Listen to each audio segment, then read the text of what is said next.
em desagravos aos ataques cometidos contra a Santíssima Eucaristia, missa do corpo e sangue de nosso Senhor Jesus Cristo.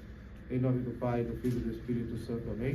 Caríssimos irmãos, convém então nós fazermos nem que seja uma breve reflexão sobre o que nós estamos celebrando.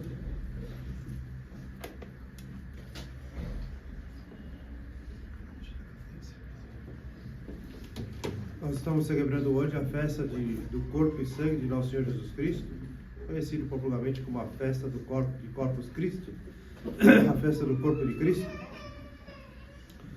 E hoje a igreja nos recorda que na Quinta-feira Santa nós celebramos a instituição da Eucaristia e do sacerdócio, mas em se tratando da Eucaristia, na Quinta-feira Santa nós celebramos a instituição.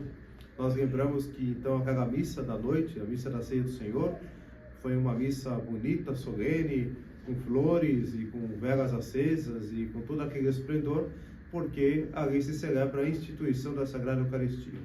Mas é claro, a festa é celebrada dentro da Semana Santa.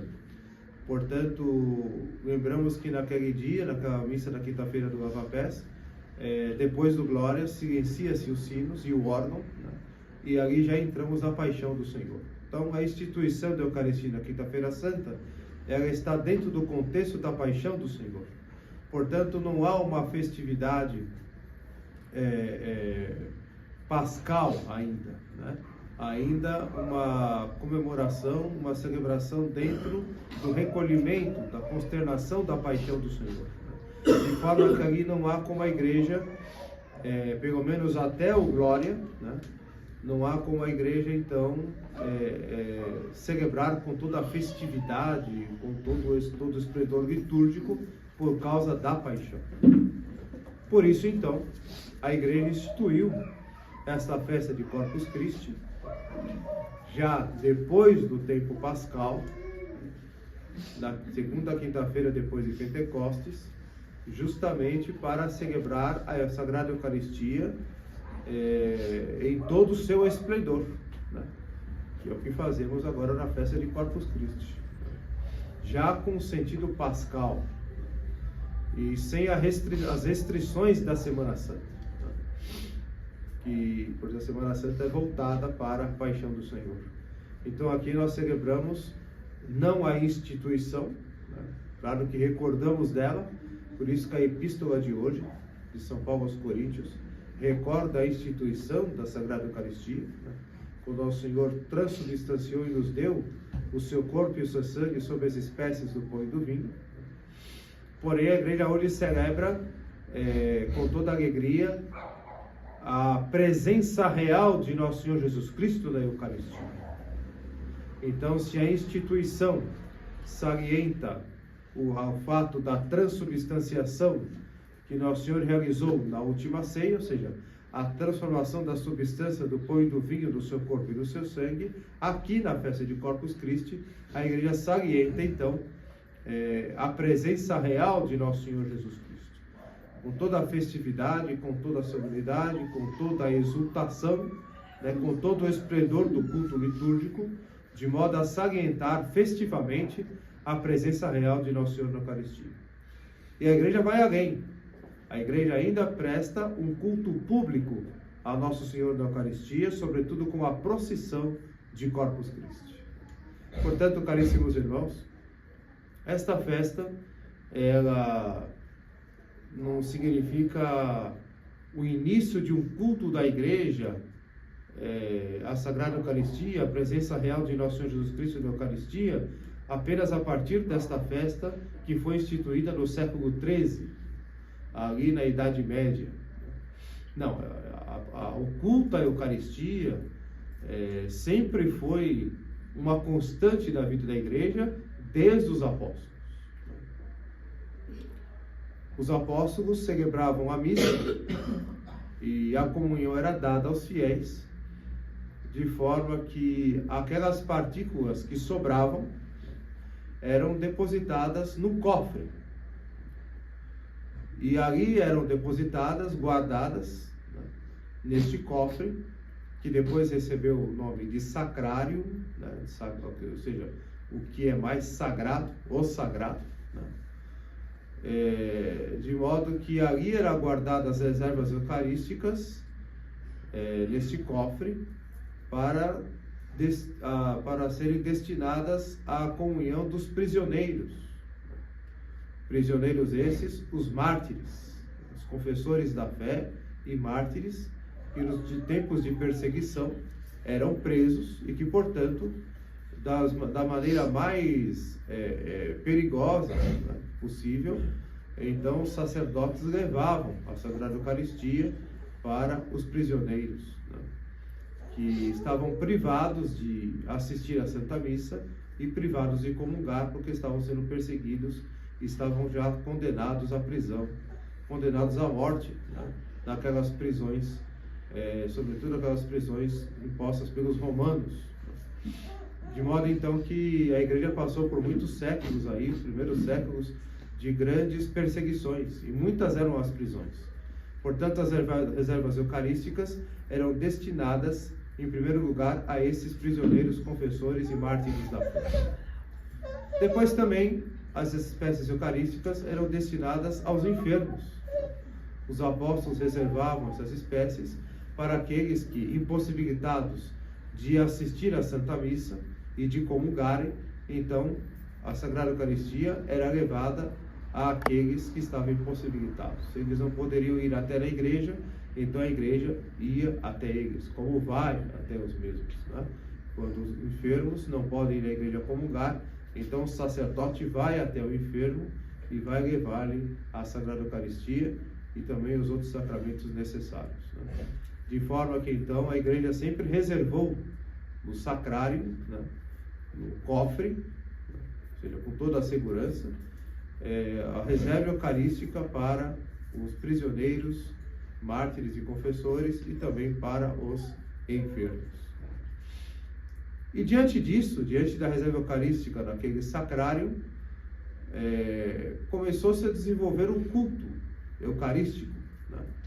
Uma liturgia no decorrer dos séculos, de modo que se está ali presente Nosso Senhor Jesus Cristo, real e substancialmente, né?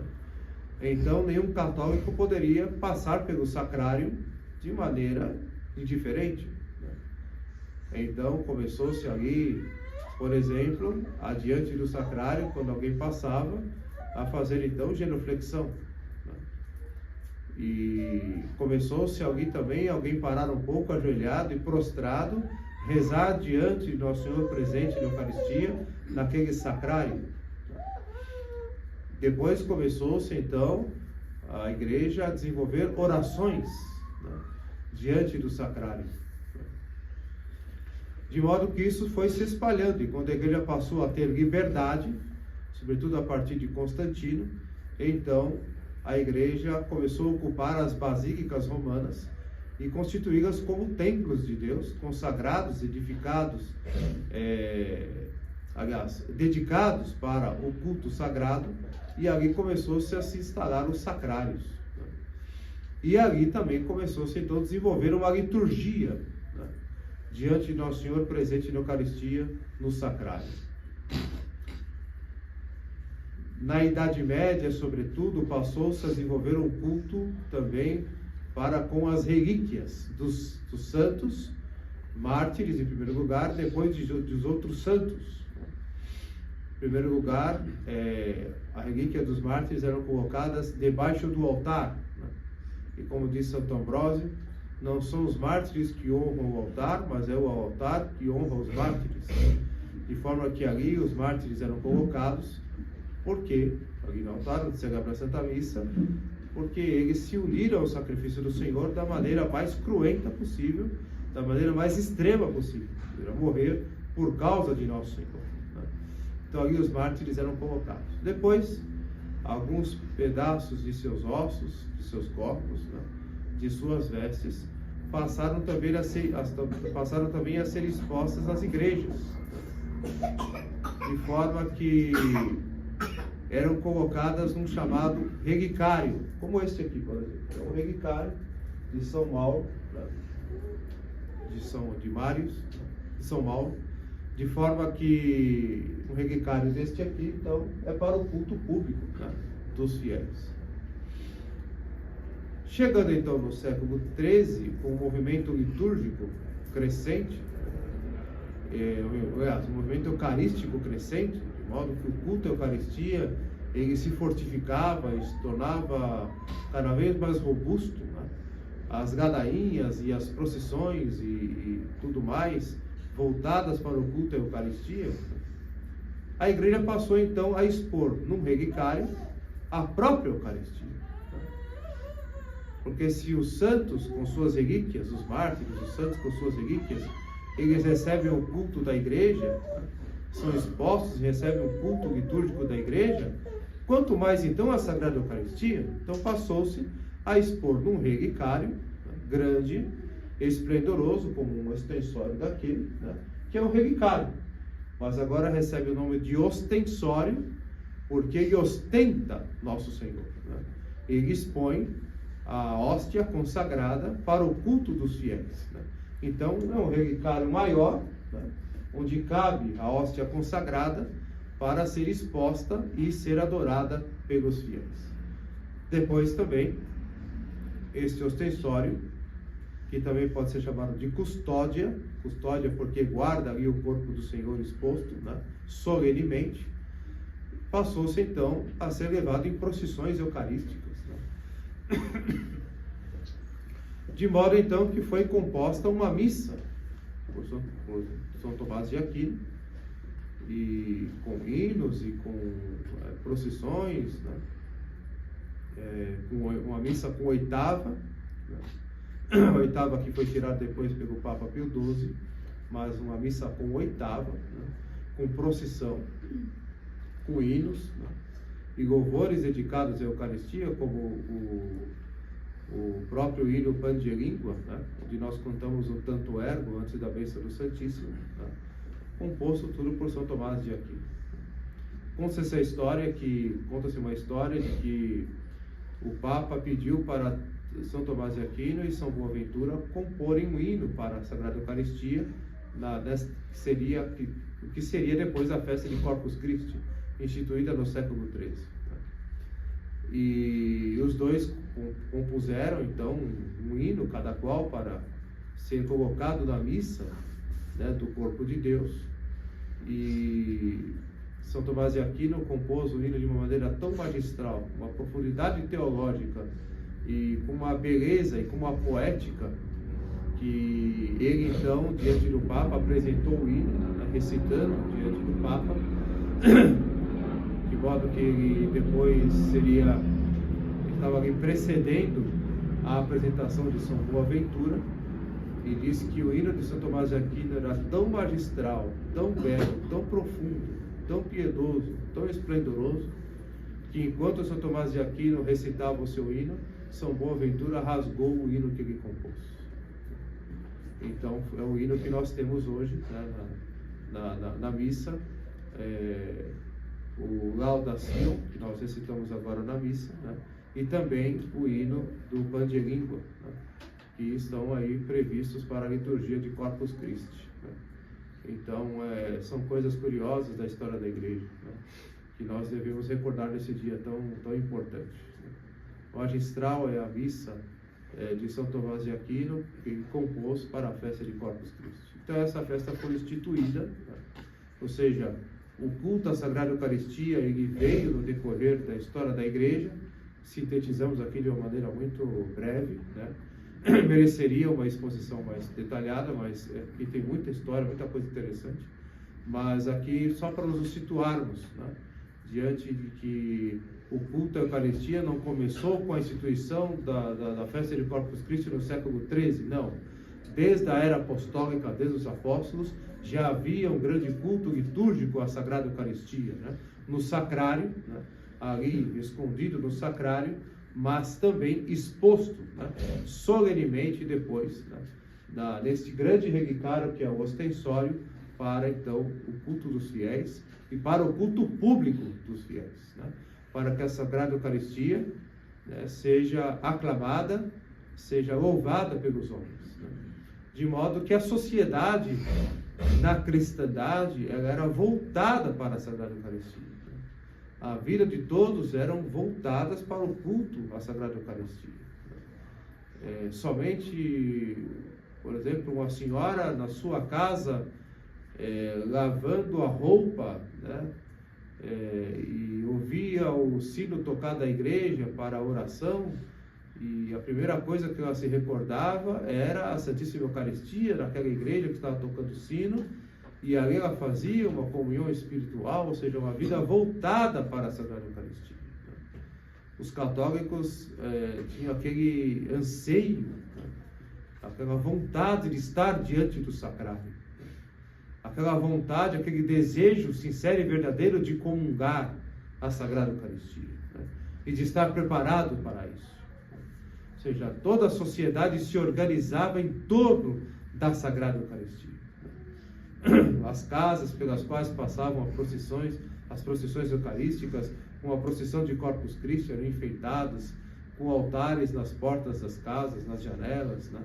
Isso ainda existe um pouco no nosso país, mas há uns 50 anos atrás isso era muito comum, né? Os paroquianos sabiam o itinerário em que passaria então a procissão, e já preparavam altares nas janelas, nas portas das casas, né? Era muito comum a procissão parar e ali diante daquele altarzinho preparado colocar o Santíssimo e ali dar a bênção do Santíssimo, né? Como também diante de hospitais, né? Parar a procissão e dar a bênção dos enfermos, né? Ou seja, a sociedade era organizada para adorar a Eucaristia, né? Sobretudo as festas eucarísticas, né? E ainda mais esplendorosa depois do século XIII, a festa de Corpus Christi, né? Mas tudo isso, caríssimos irmãos, tem um motivo muito especial, né? Esse apanhado histórico nos dá alguma inspiração para que nós possamos compreender com mais profundidade o mistério da Santíssima Eucaristia. Nosso Senhor, Ele entregou o seu corpo em sacrifício por nós na cruz. E este corpo é o corpo ressuscitado, gloriosamente ressuscitado. É o corpo que habita o céu, é um corpo glorioso.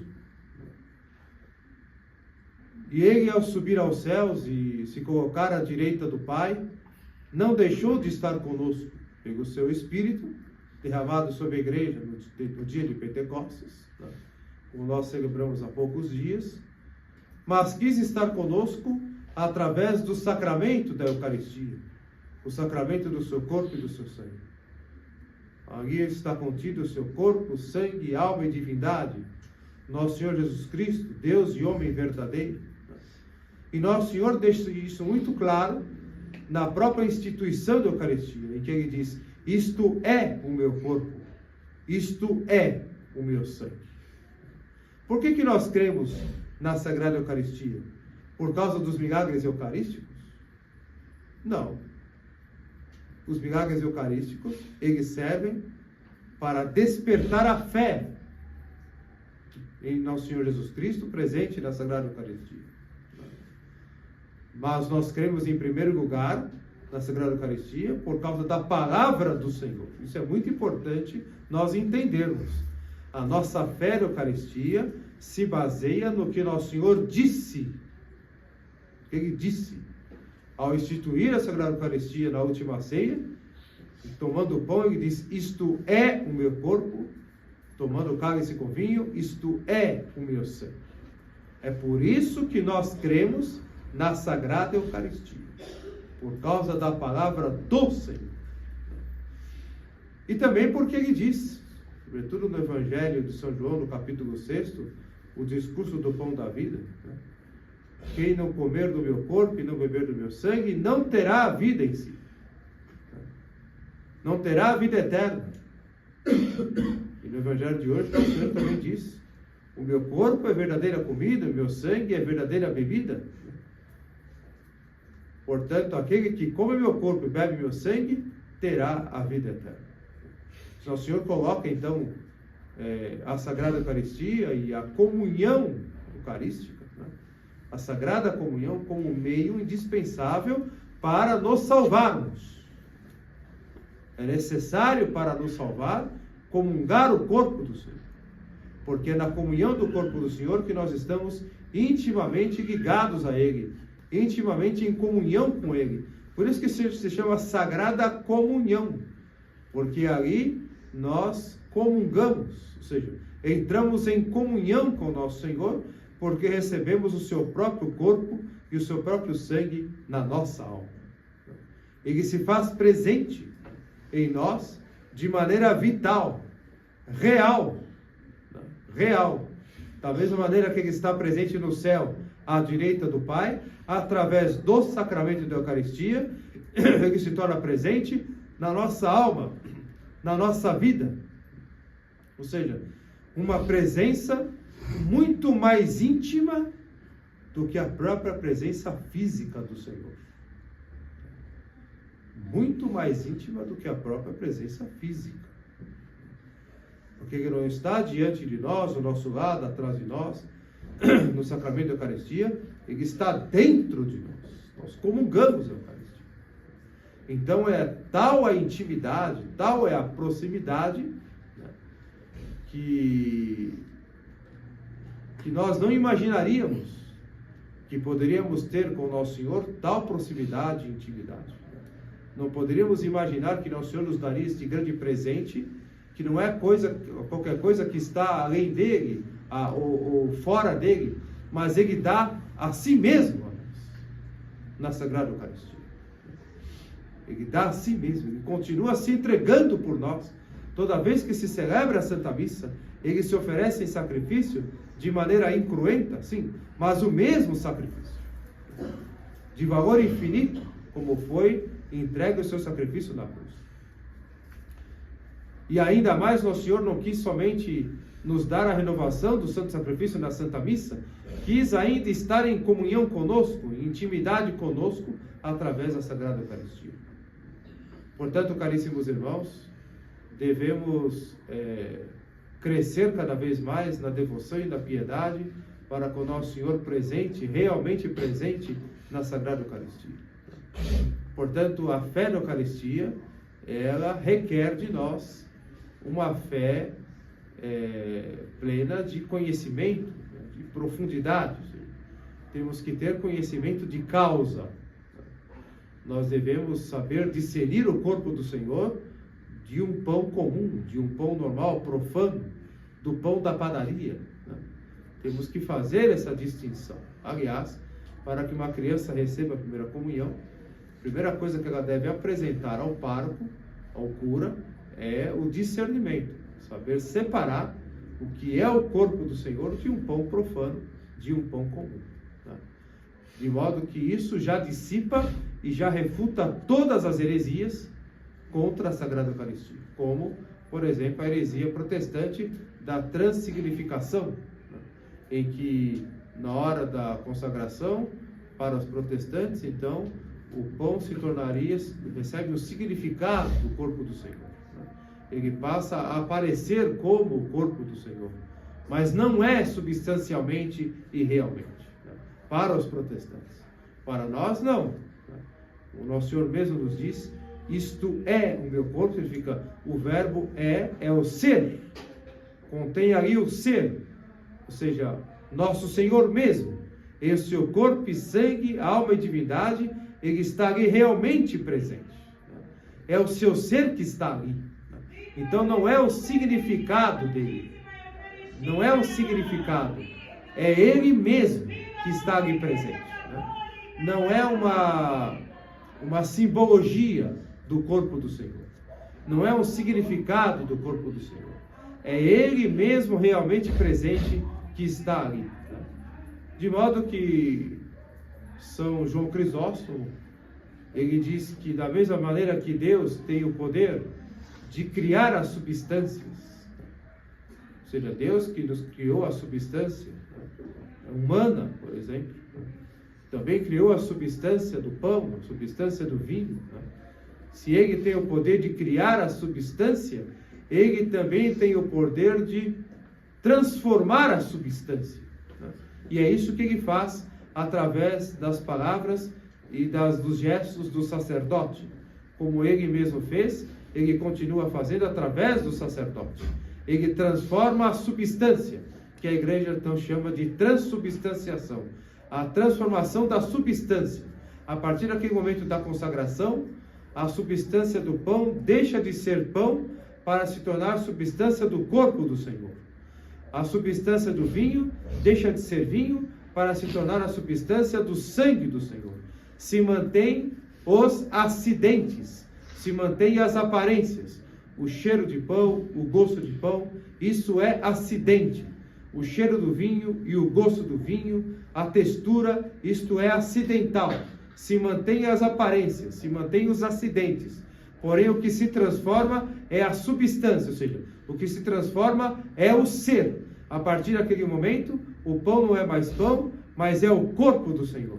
O vinho não é mais vinho, mas é o sangue do Senhor. Esta é a verdadeira transubstanciação, que ocorre na verdadeira missa, na missa tridentina. Por isso que esta foi guardada pela igreja, para que se guarde a fé. E guardando a fé, guarde-se também a matéria, a forma, a intenção, as palavras que nosso Senhor disse, segundo a tradição católica, para garantir a nós a validade e a presença real de nosso Senhor na Eucaristia. Por isso, caríssimos irmãos, temos que nos afastar da missa nova, porque a missa nova, ela é um culto voltado para o homem, e uma espécie de uma oferenda que é dedicada ao Deus do universo. O próprio ofertório da missa nova diz: bendito sejais, Senhor Deus do universo. O Deus do universo é o Deus que provém do universo, é um Deus criado à imagem do homem.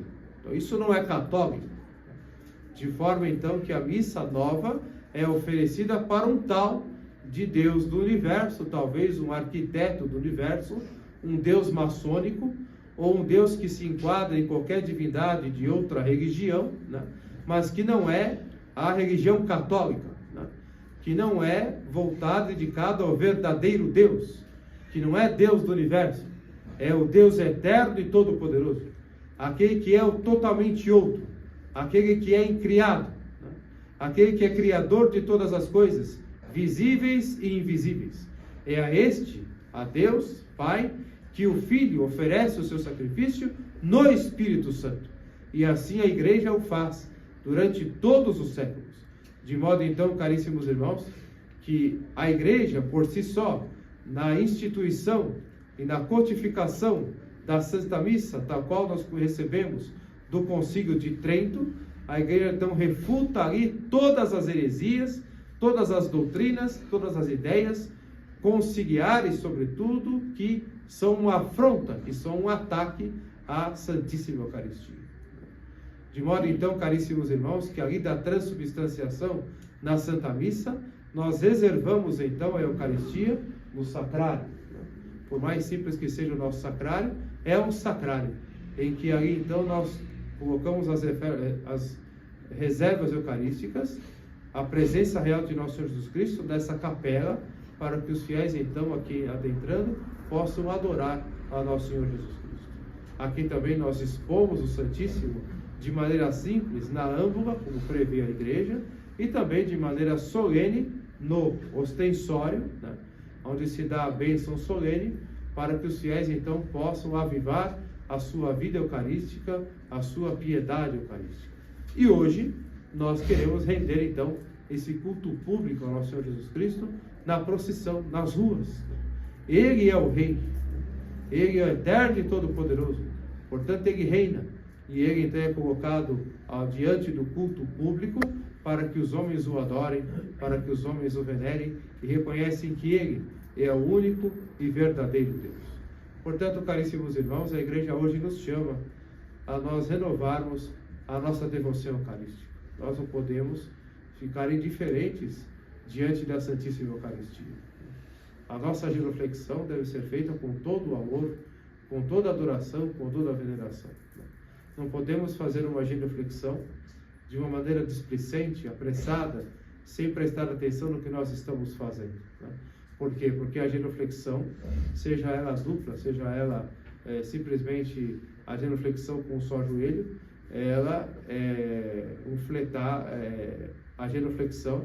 Nós genufletamos ali, manifestando então o nosso reconhecimento da presença real e a nossa adoração a Nosso Senhor na Eucaristia. De modo que também nos ajoelhamos com os dois joelhos, né? A genuflexão dupla, sobretudo na Santa Missa, né? E sobretudo diante da Nosso Senhor que está no altar, né? Na hora da consagração, até a hora da comunhão, né? Devemos estar aí com os dois joelhos no chão, né? De forma então a manifestarmos a nossa adoração, né? Alguém que não quis, podendo ajoelhar, né? Tem pessoas que não podem por questões físicas, mas alguém podendo ajoelhar não se ajoelha, nós entendemos isso, a não ser que ela esteja na ignorância, como uma afronta ao nosso Senhor Jesus Cristo, né? Uma vez que ele está no altar, ficar de pé, né, durante a missa é uma afronta, e assim acontece na missa nova, né? Muitos fiéis, diante ali da oração eucarística, né, que seria o nosso cânon, ficam em pé, né, como no culto protestante. Por quê? Porque ali não se crê na presença real, né? Se crê no significado, se crê numa simbologia da Eucaristia, mas ali não há a fé no Senhor presente, realmente presente na Eucaristia. Começando pelo próprio clero conciliar, que não crê na Eucaristia, não crê na presença real, né? A forma com que celebram mesmo a missa nova já revela que não creem na presença real. E isso acaba influenciando os próprios fiéis, que sem perceber vão perdendo a piedade, a devoção, a reverência e a adoração que se deveria ter para com a Santíssima Eucaristia. Então vão perdendo aquela piedade, ficam em pé durante a missa toda, né? Tem paróquias que já tiraram o genuflexório dos bancos, para que os fiéis não se ajoelhem. Por quê? Porque ali não há fé na Eucaristia. Alguns fiéis, sim, receberam a doutrina dos avós, dos pais, e persistem e querem ter aquele fervor, aquela adoração, aquela reverência, né? Mas eles são combatidos dentro da estrutura conciliar, né? Nas paróquias, pelos seus párocos, são toda hora interpelados, combatidos, desincentivados a adorar a Eucaristia, porque ali na igreja conciliar não se crê mais naquilo que a fé católica ensina, né? Portanto, não se crê mais na Santíssima Eucaristia. Se crê em muitas coisas, se entende muitas coisas, porém não aquilo que a igreja nos ensina, né? Com toda a pureza, com toda a retidão, com toda a ortodoxia, né? Portanto, caríssimos irmãos, para que nós tenhamos uma verdadeira piedade eucarística, é importante termos uma fé muito clara sobre a Eucaristia, né? Uma fé que procura uma profundidade, uma fé que procura uma centralidade da vida na Eucaristia, né?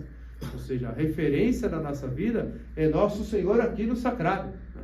É Nosso Senhor aqui no altar da Santa Missa, é Nosso Senhor ali no ostensório. Esse é o ponto de convergência, a centralidade de toda a nossa piedade, toda a nossa fé, de toda a nossa vida. Porque senão, caríssimos irmãos, se a nossa vida não estiver voltada para cá, nossa vida não estará voltada para o céu. Nossa esperança não estará no céu. Então, nossa esperança poderá se desviar para o mundo. Como, por exemplo, esses eventos da renovação carismática e eventos que se faz nas paróquias, em que se expõe ao Santíssimo, se expõe o ostensório ainda muito grande, bem grande, uma coisa até desproporcional, né? Mas aí o culto não é a Eucaristia. A Eucaristia ali é tratada como uma espécie de um amuleto, em que quem segura o ostensório com uma capa muito exuberante, né? E passa no meio do povo, e o povo quer colocar a mão como se fosse algo assim esotérico, né? Ele é o centro, né? Ali o padre que segura o ostensório, né? Com aqueles cantos gospels profanos, né? Aqueles cantos sentimentalistas, né? Então as pessoas choram, as pessoas se debruçam sobre o ostensório, e o padre é o centro, ele fala, e ele canta, e ele conduz, e ele preside, né? Então a Santíssima Eucaristia ali seria uma desculpa para estar ali, né? Porque a centralidade não é Cristo, a centralidade é o homem. Então não nos deixemos enganar por multidões que procuram esses sacerdotes e esses momentos chamados de eucarísticos, né? Em que na verdade ali se presta um culto para o homem, né? Se presta um culto para um showman, né? Para um padre que ali representa um show, né? Com palavras bonitas, com cantos sentimentalistas, né? Então não podemos nos enganar e nos arrastar por esses enganos, né? A Santíssima Eucaristia é adorada no silêncio, é adorada no silêncio. Certa vez, uma freirinha já falecida, faleceu há pouco tempo, ela pintava imagens, ela tinha um ateliê, e ela pintava imagens de gesso e de resina. Uma freirinha daquela das antigas. Ela se tornou freira antes do concílio, já muito idosa. Ela me visitava na paróquia e contava as histórias, né? E certo dia ela chegou, quando já tinha chegado na paróquia, e tinha um grupo de jovens lá que fazia esses momentos eucarísticos de adoração, né? E eu me lembro que ela falou assim: nossa, que bonito a igreja cheia de jovens, né? Fico muito feliz de ver tantos jovens aqui dentro da igreja, né? E ela falou assim para mim: mas uma pena que estão enganados, né? Estão ali diante da Eucaristia, mas como se não estivesse diante de nada, né? Estão preocupados em dançar, em cantar, em se divertir, em se entreter, né? E pensam que estão rezando. Uma pena que estão sendo enganados, né, padre? Porque, padre, rezar mesmo é no silêncio da capela, ajoelhado diante do Santíssimo. Ela falou isso para mim. Eu não esqueço dessas palavras dessa freira, que falou com muita humildade, não falou com arrogância, com pedância, não. Ela falou com muita humildade e com muita sinceridade, não? Que realmente o amor à Eucaristia se dá na capela, em silêncio, rezando ali, né? Se colocando diante do Santíssimo, esquecendo de tudo, do mundo, de todas as preocupações, e rezando ali, ajoelhado diante da Eucaristia. Esta é verdadeiramente a fonte da vida de oração, né? Tirar a força da piedade católica ali diante do sacrário, é ali que devemos estar, né?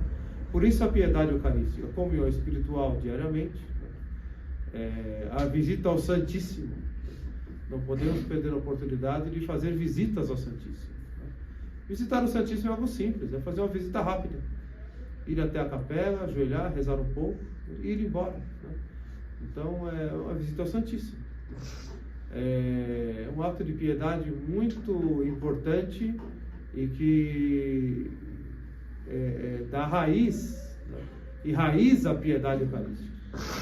Então devemos ser almas mais eucarísticas, né? A comunhão espiritual, com a visita ao Santíssimo, né?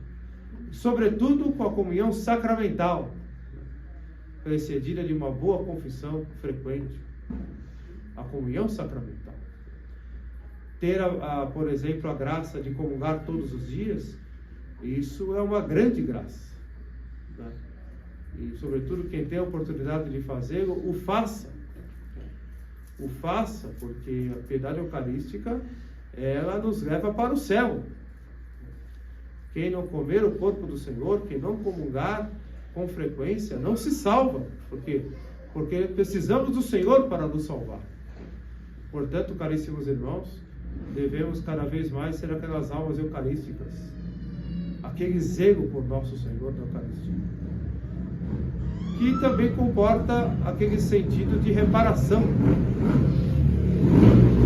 Reparar nosso Senhor pelas ofensas cometidas contra Ele. Cada vez mais cresce, sobretudo aqui no nosso país, profanações à Santíssima Eucaristia. Há grupos até satânicos que entram em paróquias, arrombam as portas e profanam os sacrários, jogam a Santíssima Eucaristia no chão, pisam, cospem, fazem outras coisas que não dá para falar aqui dentro das igrejas. Está cada vez mais crescendo, né? Desgraçadamente, a ação do demônio em profanar a Santíssima Eucaristia em muitas igrejas do Brasil inteiro. Todos os dias aparece na internet um caso novo de arrombamento de igreja, em que quebram as imagens, em que abrem, violam os sacrários e jogam a Santíssima Eucaristia no chão. A característica é sempre esta, de tomarem a âmbula e jogarem no chão. E quando o padre chega de manhã, vai abrir a paróquia e vê ali a Santíssima Eucaristia jogada no chão, muitos padres até modernistas que a gente vê na internet não aguentam, que até choram. Porque ele que recebeu aquela piedade de infância dos pais, dos avós, né? Então, mesmo com todo o modernismo, ainda conserva aquela reserva de fé na presença real. Isso existe, né? Em muitos do clero, né? E se deparam com essas profanações, né? E tem essa característica comum de sempre jogarem ao chão, né? De pisarem, de cuspirem na Eucaristia. Então nós não podemos ficar indiferentes em relação a isso. Nós não podemos achar isso simplesmente normal. Nós não podemos achar que isso é algo, está longe de nós, aconteceu lá, não. É algo que deve mexer com os meus afetos, mexer com as minhas convicções. Isso deve causar em mim uma santa indignação, né? E deve causar em mim a necessidade de reparar tais blasfêmias e sacrilégios contra a Santíssima Eucaristia. Aqui no Brasil, graças a Deus, essa terra abençoada, com todos os problemas, é uma terra abençoada e um povo abençoado. Nós não temos aquelas expressões da linguagem que são blasfêmias contra a Eucaristia, como acontece em outras nações, por exemplo, na Europa, né? Em que qualquer um que fique irritado, sobretudo na língua italiana, espanhola, não sei se na francesa tem isso, mas estando irritado, proferem blasfêmias contra a Eucaristia. E os mesmos fiéis contam comentam, né, entre os católicos na Europa, que a maioria dos pecados que são confessados se referem a blasfêmias contra a Eucaristia. Até isso o demônio coloca, para profanar a Eucaristia, para ofender a Sagrada Eucaristia. E Nosso Senhor persiste em estar ali nos nossos sacrários. Ele se expõe a isso, por nosso apoio, para que nós possamos comungar do seu corpo. Ele se expõe até a blasfêmias e profanações. Ele se expõe até a sacrilégios, para estar ali no sacrário nos esperando. Então, quando ficarmos um pouco de tempo longe do sacrário, lembremos que Nosso Senhor está ali no sacrário, nos esperando. Padre Pio de Pietrelcina dizia que se os fiéis católicos soubessem o que realmente é a Eucaristia, tanto nas missas, como para adorar o Santíssimo, para visitar o Senhor no sacrário, a polícia teria um trabalho grandiosíssimo para organizar as pessoas para entrar nas igrejas, porque seria incontáveis o número de pessoas. Seria incontável o número de pessoas para visitar as igrejas, seja para as missas, seja para visitar o Santíssimo. É que os católicos de hoje não sabem o que é a Santíssima Eucaristia. Não conhecem a doutrina católica, não estão abertos, dóceis a receber a fé católica, o amor à Eucaristia, a piedade eucarística. Portanto, o silêncio na capela, durante a missa, durante a liturgia, durante o terço, após a missa, após o terço. Detalhe importante, que expressa a piedade eucarística, o respeito para a Eucaristia. Depois que sair da capela, deixar as cadeiras organizadas. Os fiéis saem muitas vezes da capela, parece que saíram de um show. E que já viram quando acaba um show, tem aquelas cadeiras que ficam todas bagunçadas, um do lado para o outro. Isso não pode acontecer, por exemplo, aqui na nossa capela. Ah, mas são cadeiras de plástico, elas mexem muito, sim, tudo bem. Mas lá na paróquia, os bancos também ficavam todos tortos, depois que os fiéis saíram da igreja. Ou seja, a revolução causa em nós, sem percebermos, uma tal desordem que até nesses detalhes transparece aquela desordem que está dentro de nós, que devemos então retificar. Então, ao sair da capela, ver se a minha cadeira está bem arrumada, ver se aquela fileira de cadeira está arrumadinha. Por quê? Porque esse lugar é sagrado, não podemos deixar as coisas jogadas, não podemos deixar as coisas todas tortas, né? Dá para levantar da cadeira e arrumar a cadeira, dá para fazer isso. É um sinal de zelo eucarístico, né? É um sinal de piedade, de respeito para com a Santíssima Eucaristia. Outra coisa muito importante é quando os fiéis estão aqui na capela fazendo em silêncio a ação de graças, aqueles que estão lá fora não conversarem.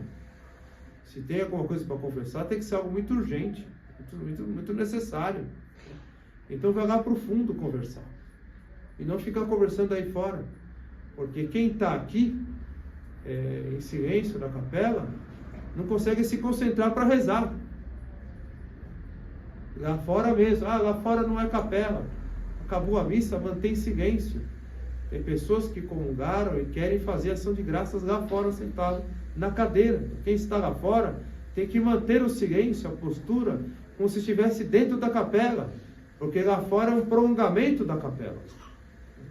Então manter a sacralidade. Eu não comunguei, não comunguei, então não preciso fazer ação de graça. Sim, mas eu posso rezar mais um pouco. Posso. Pelo menos mais 5 minutos eu posso rezar um pouco depois da missa. Manter silêncio. Nunca sair da Santa Missa correndo, conversando, distraído. Porque quem sai assim da missa, já sai da missa e começa a conversar, parece que então não participou de nada. Parece que não aconteceu nada. E Nosso Senhor está aqui no sacrário. Me lembro na catedral, por exemplo, quando chegava o arcebispo, e todos ali estavam na sacristia conversando, né? E o arcebispo entrava assim na sacristia, vestido de bispo, tudo. Eu notava isso. A atitude era parar a conversa e todo mundo olhando para o bispo em silêncio. Aí reinava o silêncio da sacristia. Por quê? Porque chegou o bispo, então não tem nada mais importante naquele momento do que então olhar para o bispo e esperar o que ele vai dizer, esperar uma ordem que ele vai ordenar, né, que vai mandar, emanar. Então o mais importante ali é o bispo. Sim, o bispo é muito importante, por isso está em silêncio. É o sucessor dos apóstolos, né? Mas aqui é muito mais do que o bispo, é o sacrário, é o Santíssimo. Então o padre tem que orientar, ensinar, claro, mas o padre não deveria ter que chamar a atenção dos fiéis sobre isso, né? O padre aqui explica, ensina, e vai explicar, ensinar sempre com toda a paciência, e sempre vai insistir, né? Claro, mas no dia a dia, depois da missa, na hora da missa, depois da missa sobretudo, o padre não tem que sair da sacristia porque tem gente conversando na capela, porque tem gente lá fora conversando, e pedir lá fora, pedir para fazer silêncio, né? Criancinhas, a gente tem que pedir uma coisa, agora adulto, né? O católico tem que ter essa piedade eucarística, esse zelo eucarístico, né? Zelo eucarístico, né? Essa necessidade de reparar a Santíssima Eucaristia, né? Essa necessidade de demonstrar respeito, adoração, reverência para com a Santíssima Eucaristia. E a primeira coisa de manifestação de adoração, respeito e reverência é o silêncio. É o silêncio. Porque diante do Senhor Eucarístico não há nada mais importante do que Ele mesmo. Então nos resta ficar em silêncio e nos manter em atitude de adoração. Em atitude de oração, de recolhendo-se interiormente diante da Santíssima Eucaristia, diante da presença real de nosso Senhor Jesus Cristo.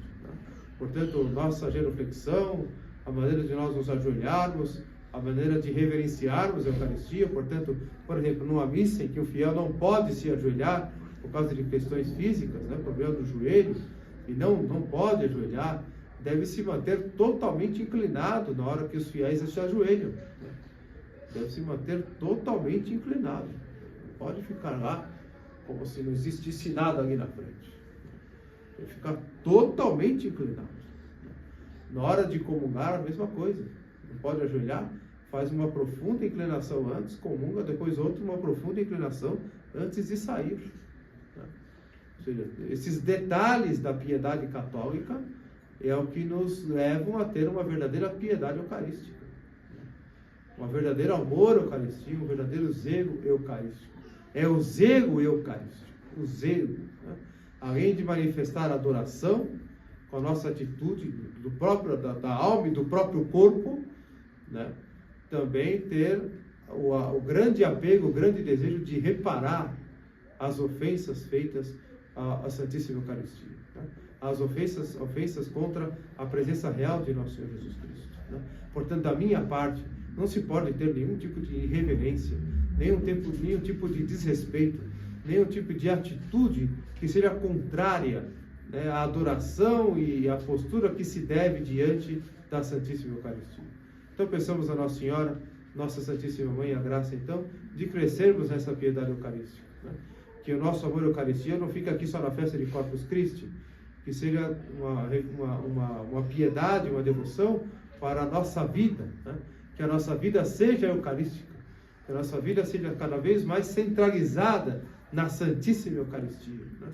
Que sintamos durante o dia, no trabalho onde estivermos, saudade de estar diante do sacrário, saudade de comungar, saudade de estar na Santa Missa. Né? Ou seja, que tenhamos aquele afeto, aquele sentimento sincero, aquele amor reverente, né, a Nosso Senhor da Eucaristia. Então pensamos essa graça à Nossa Mãe Santíssima. Com que amor Nossa Senhora comungou? Nossa Senhora comungava com os apóstolos. Ela que recebeu, pelo poder do Espírito Santo, a geração do seu Filho segundo a carne no seu ventre, ela foi o primeiro sacrário de Nosso Senhor. E com que amor Nossa Senhora aí com os apóstolos comungava da Santíssima Eucaristia. Então devemos imaginar com que amor ela comungava, com que reverência, com que adoração. Pensamos a ela então que nos inspire esse amor ao nosso Senhor Jesus Cristo, presente realmente no Eucaristia. Pensamos a ela que nos dê aquela piedade eucarística sincera, verdadeira, profunda, né? Aquele fervor dos santos, aquele fervor dos mártires eucarísticos sobretudo, né? Aqueles que morreram por causa da Eucaristia. Pensamos a nossa Mãe Santíssima então, que nos dê, a partir desta festa, a graça de sermos cada vez mais almas eucarísticas. Louvado seja nosso Senhor Jesus Cristo. Assim seja.